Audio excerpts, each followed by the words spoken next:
So there is a lot to be said for things that I have dealt with in my life that have been not the best, but one thing has really been something I've been thinking about quite a bit lately, and that is shame.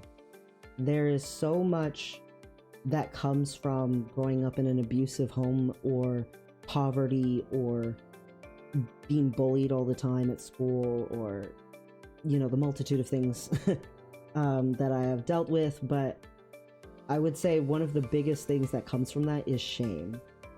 When you feel like something's inherently not right with you, you're always the problem in every situation.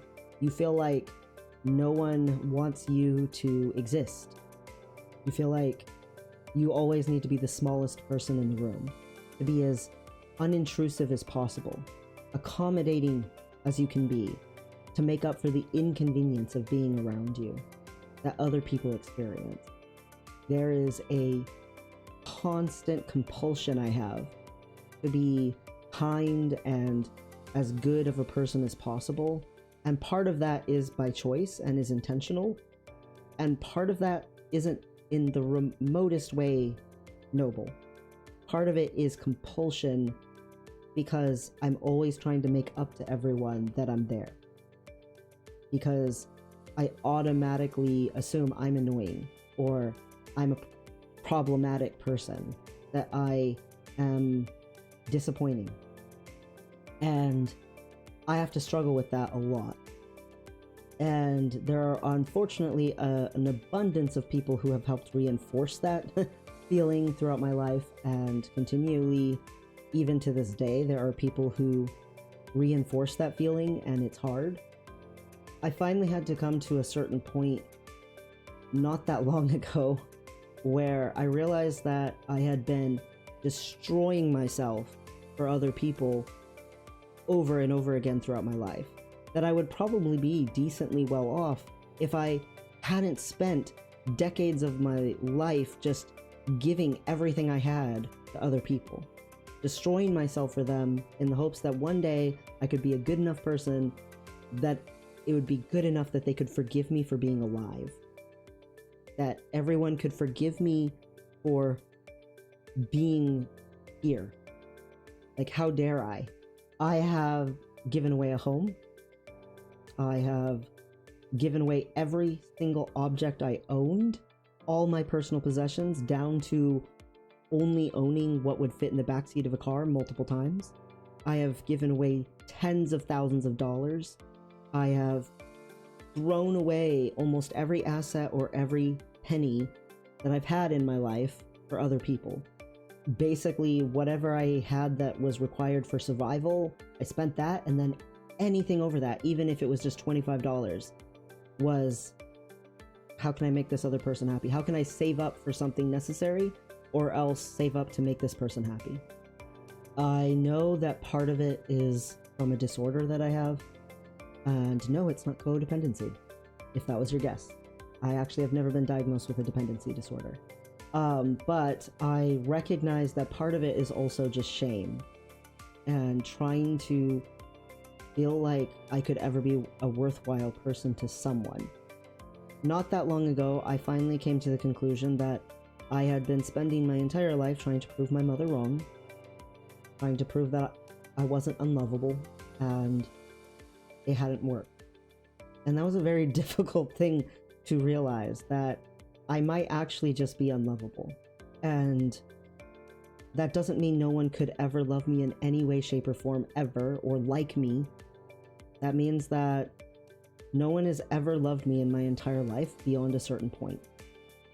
I have had people love me to the point where they would bring me soup if I was sick. I have had people love me to the point where they would, invite me to their home or take me out to dinner. I've had people love me to the point of, oh, you're having a surgery. Here, I'll show up and drive you to the hospital. I've never had unconditional love. All of those things were done because I had already done stuff for them for years, or we made an agreement on something I would do for them in exchange. I have never experienced someone being in love with me. And I had thought that I had experienced that, but it turned out to be love bombing, and I had not known what that was at the time. So I fell for it hook, line, and sinker. But partially because I was so desperate to believe it was real. Recently, I met someone who saw like how lost I was and how broken I was as a person. And this person basically saw all those broken pieces and saw them coming together like a puzzle and creating a whole, and was like, well, you can still do something. Made me think, well, maybe I could.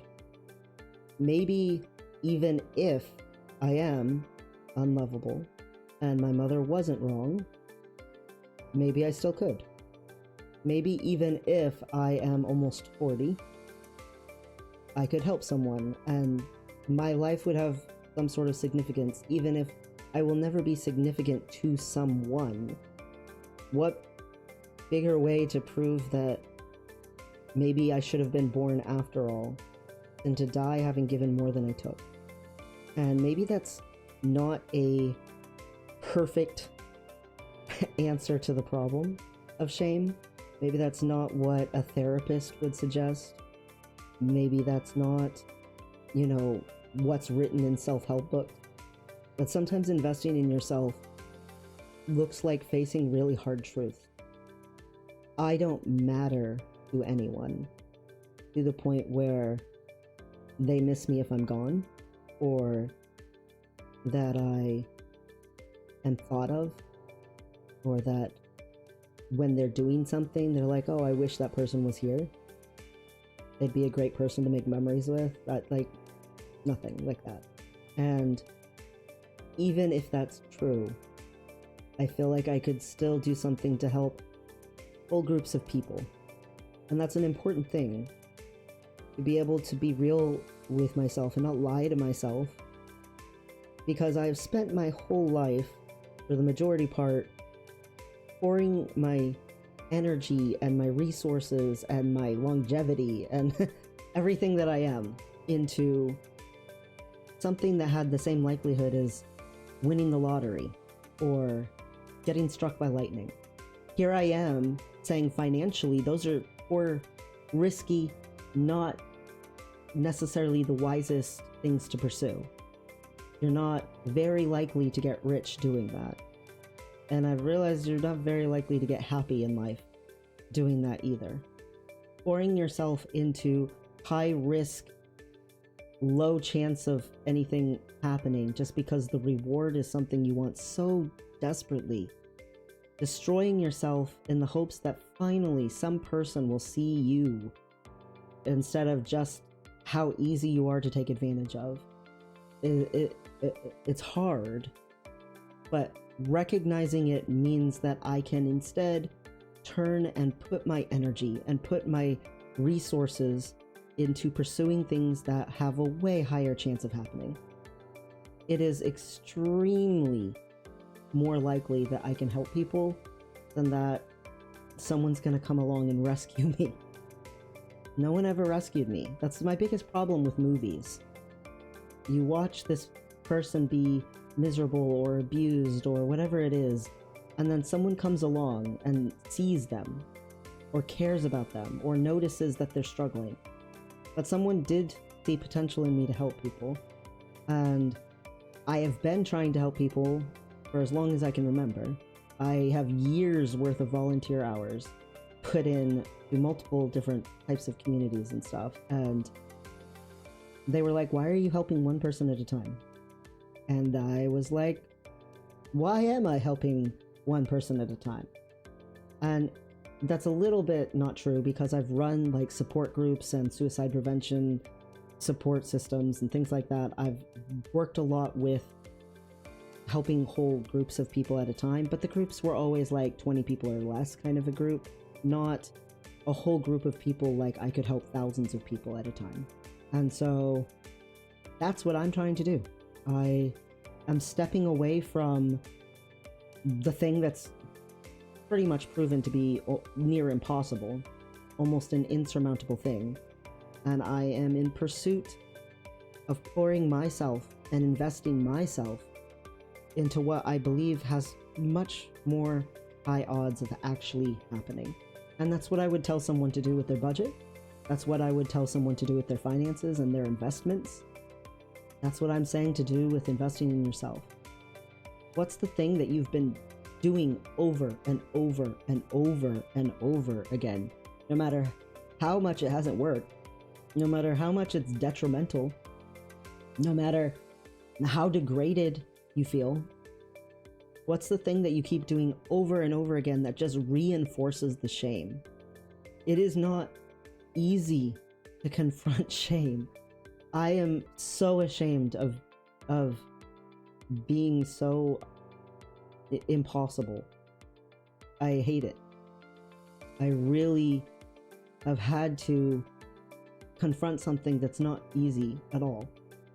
But at the same time, even if I will die someday having been the least important person in my own life, if that has to be true anyway, what else can I do? I don't want to stay focused on that. And yes, some days are easier than others, but I have to believe I can be more than I currently am, that I can do more than I currently do, that I can add some sort of goodness to the world, that there can be more to me than just this guy who's always the smallest person in the room, and learn to somehow live with that. The truth isn't always fun at all, but at least it doesn't rip out from under your feet the way lies do. Living in this little fantasy universe of maybe someday someone will come along, it's not realistic, and it just creates a lot of pain and disappointment, and reinforces to me over and over again that I am a disappointment. I don't want to keep training myself to be ashamed, which means I have to do something different. Shame doesn't start out as a habit, but it definitely becomes one. And if you are in a cycle of that, really the only thing I can say is it's painful, it's hard, but be honest with yourself. What are you constantly doing that you really shouldn't be? Because it just makes you feel ashamed. And what can you do instead? And turn that into a habit.